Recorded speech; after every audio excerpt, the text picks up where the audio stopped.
आज ट्रेनमध्ये मला अचानक चक्करच आली. काय झालं ते पहा पुढे ब्लॉगमध्ये. Good morning everyone. आज आहे 30 डेज चॅलेंजचा दिवस 17वा आणि आज पण निघालो होतो आपण क्लासला जायला. आज थोडं लेट झालं होतं म्हणून काही न खाता निघालो होतो. त्यानंतर चालत चालत आलो नालासोपारा स्टेशनवर. पण आजचा दिवस थोडा वेगळाच होता. स्टेशनवर जवळपास अर्धा तास ट्रेनची वाट बघितल्यानंतर फायनली ट्रेन आली. मग प्रवास सुरू झाला. पण दहिसरपर्यंत पोचलो आणि अचानक चक्करच यायला लागली. त्या ट्रेनमध्ये एवढी गर्दी होती की बसायलाच जागा नव्हती.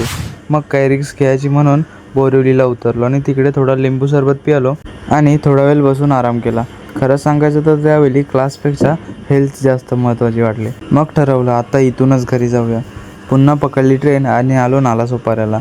कधी कधी थांबणं म्हणजे हार मानणं नसतं, तर पुन्हा जोमाने पुढे जाण्याची तयारी असते. त्यानंतर पुन्हा ज्यूस पिलो आणि थोडं रिलॅक्स फील झालं. मग रिक्षा पकडली आणि फायनली आले घरी. कसं असतं, स्वप्नांसाठी मेहनत घेणं महत्त्वाचं आहे, पण स्वतःसाठी काळजी घेणं त्याहूनही महत्त्वाचं आहे.